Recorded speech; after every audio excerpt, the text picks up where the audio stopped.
Basic trigonometric फार्मूले देखेंगे, जैसे कि sine of 90 degree minus theta क्या होता है, sine of 90 degree plus theta क्या होता है, और 180 डिग्री माइनस थीटा, और ये सारी चीज़ें जो आप लोग को स्क्रीन पे दिख रहा होगा, इसका हम लोग मतलब देखेंगे किसके बराबर होता है। तो sine of 90 degree minus theta, 90 degree minus theta, अगर आप क्वाड्रेंट देखो तो ये एंगल होता है 90 डिग्री, ठीक है। अगर 90 डिग्री माइनस थीटा कर दोगे तो ये जो एंगल बनेगा वो कुछ फर्स्ट क्वाड्रेंट में ही बनेगा। और हम लोग अपने प्रीवियस क्लास के नॉलेज से ये बात जानते हैं कि फर्स्ट क्वाड्रेंट में जो सारे एंगल्स होते हैं, सारी जो रेशियो होते हैं ट्रिग्नोमेट्रिक रेशियो, साइन चाहे कॉस चाहे टेन या फिर उनके जितने भी रेसिप्रोकल्स हैं वो पॉजिटिव होते हैं। यानी sine of 90 degree minus theta, ये बात तो क्लियर हो गई, पॉजिटिव कुछ आएगा। लेकिन 90 डिग्री माइनस थीटा होने की वजह से कॉस में वो कन्वर्ट हो जाएगा, इसलिए हो जाएगा कॉस थीटा।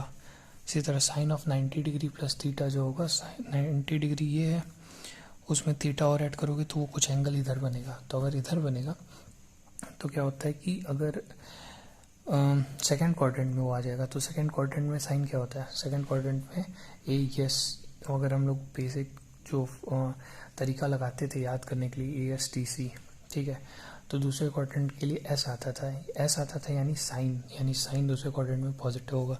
तो इस क्वाड्रेंट में भी साइन पॉजिटिव होगा, लेकिन उसके किसके बराबर हो जाएगा वो, कॉस के। क्यों?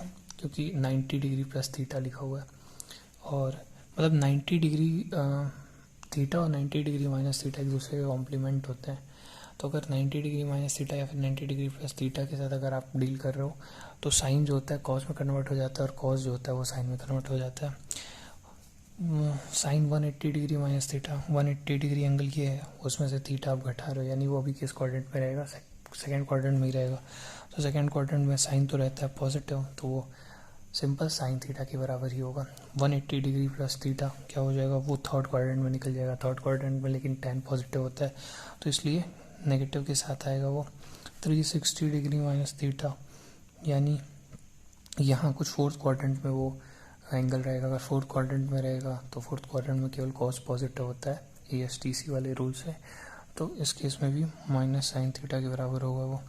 और 360 degree plus theta, it's just like sine theta, क्योंकि जब किसी भी आप एंगल में अगर 2 पाई ऐड करते हो तो वो वही एंगल खुद बन जाता है, क्योंकि एक चक्कर लगा के वो वापस उसी जगह आ जाते हो, तो वो साइन थीटा के बराबर ही रहेगा। तो इसी तरह मैं नीचे की भी भर देता हूँ सिंपल से, कॉस थीटा जो होता है, कॉस अगर 90 डिग्री माइनस थीटा लोगे तो फर्स्ट क्वाड्रेंट में सारे पॉजिटिव होते हैं, इसलिए सिंपल साइन थीटा के बराबर। यहाँ वो माइनस साइन थीटा के बराबर हो जाएगा क्योंकि सेकेंड क्वाड्रेंट में जाएगा। यहाँ भी माइनस कॉस थीटा के बराबर क्योंकि सेकेंड क्वाड्रेंट में है। यहाँ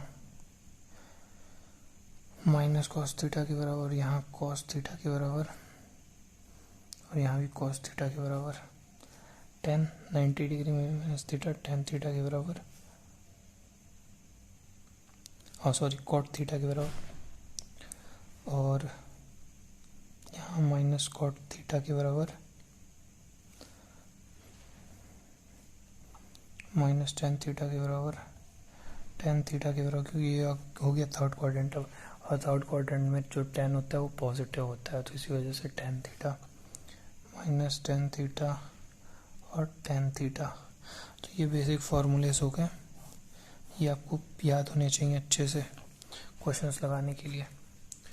तो अब इसका यूज़ करके हम लोग कुछ क्वेश्चन सॉल्व करेंगे, ठीक है। तो आगे बढ़ते हैं। पहला क्वेश्चन है कि अगर 4n पाई की वैल्यू अल्फ़ा है तो cot alpha, cot 2 alpha, cot 3 alpha dot dot dot cot of 2n-1 alpha की वैल्यू क्या होगी, ठीक है।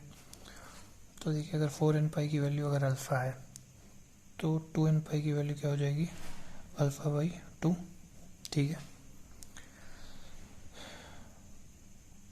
तो अगर आप देखो कॉट अल्फ़ा लो, इनिशियल वाला और लास्ट वाला लो, कॉट अल्फ़ा और कॉट 2n-1 अल्फ़ा, तो ये होगा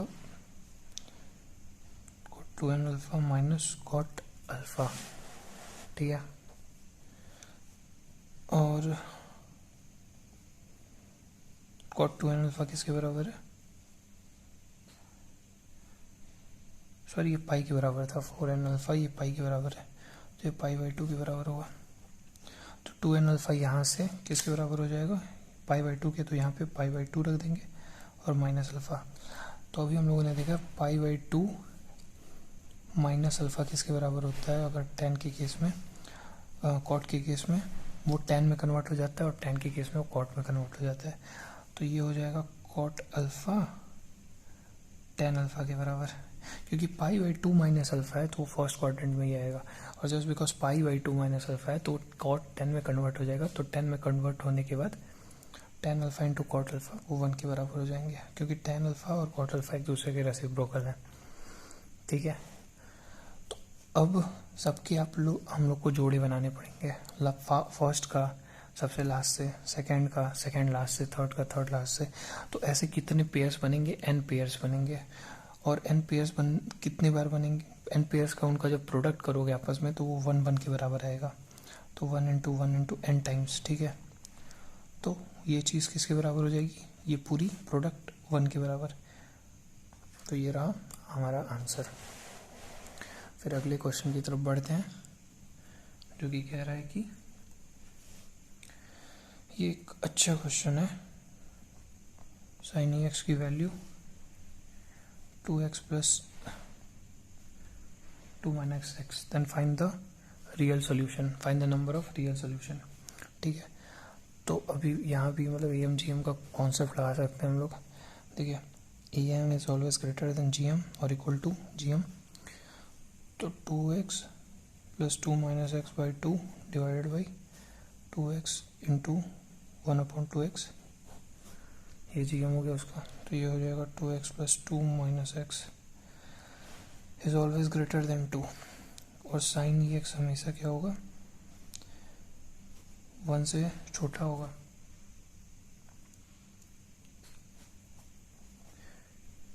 ये बात क्लियर है, साइन EX, क्योंकि जो साइन थीटा का रेंज होता है वो -1 से 1 के बीच में होता है। ठीक है, तो -1 से 1 के बीच में रहता है, तो EX भी अगर आप रखोगे x की जगह, थीटा की जगह EX भी डाल दोगे तो वो 1 से छोटा ही रहेगा। तो अगर 1 से छोटा रहेगा, और ये वाली जो चीज़ है, यानी जो समझो आप बात की, जो LHS है वो हमेशा 1 से छोटा है, और जो RHS है वो हमेशा 2 से बड़ा है। तो इन दोनों को, ये दोनों कभी बराबर हो सकते हैं, कभी नहीं बराबर हो सकते हैं, इसलिए नंबर ऑफ रियल सॉल्यूशन 0 होगा, हेंस नो रियल सॉल्यूशन। ठीक है, आगे बढ़ते हैं।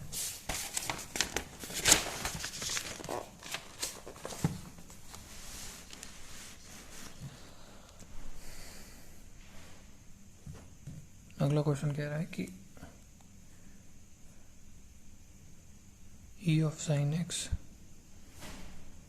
minus E of minus sin x is equal to 4, तो then find the number of real solution. ठीक है, यहाँ भी नंबर ऑफ रियल सोल्यूशन ही पता करने हैं हम लोग को।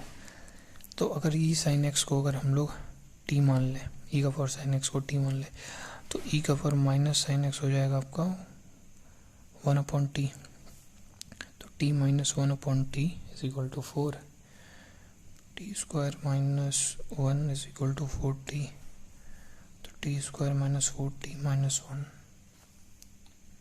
Is equal to 0।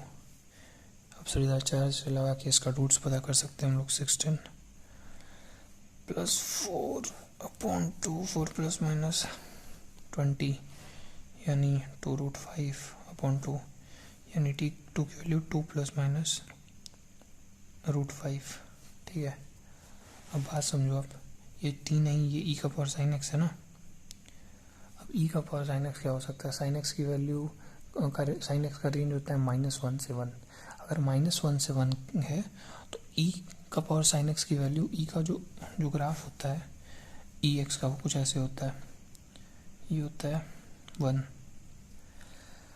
ठीक है, अगर आप साइन x -1 से 1, तो जो साइन x की वैल्यू है, e की पावर साइन x की वैल्यू, वो हमेशा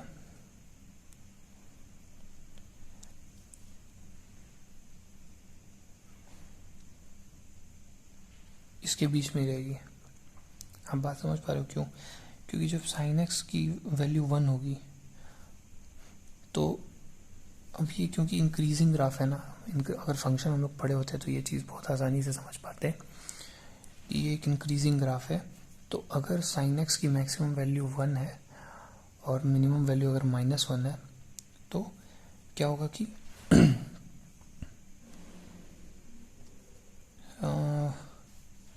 इसकी वजह से क्या होगा, साइन एक्स की वैल्यू 1 होने की वजह से अब इंक्रीजिंग ग्राफ है, तो अगर 1 मान लीजिए यहाँ आता है आपका और -1 यहाँ कहीं आता है तो यहीं से इसी के बीच में कुछ होगा ये, ठीक है। तो ये होगा e और इधर -1 होने की वजह से होगा 1/e, ठीक है। तो e sin x की जो क्या कहते हैं, जो रेंज होगा वो 1/e से e के बीच में होगा। अब e की वैल्यू होती है अप्रॉक्स 2.72, ठीक है, और 2 ± √5, तो 2.72 से तो बहुत ही बड़ा है 2 + √5, और 2 - √5 एक नेगेटिव नंबर है। तो यानी ये दोनों आपस में कभी बराबर होंगे? कभी नहीं हो सकते बराबर। तो इस वजह से हम लोग क्या कह सकते हैं, no number of real solution, यानी रियल सोल्यूशन डजंट एग्जिस्ट, ठीक है। तो आई होप कि आप लोग को ये वीडियो अच्छा लगा होगा, और अगर कोई डाउट होगा तो आप लोग कमेंट बॉक्स में कमेंट करके आप लोग पूछ सकते हैं। Thank you very much.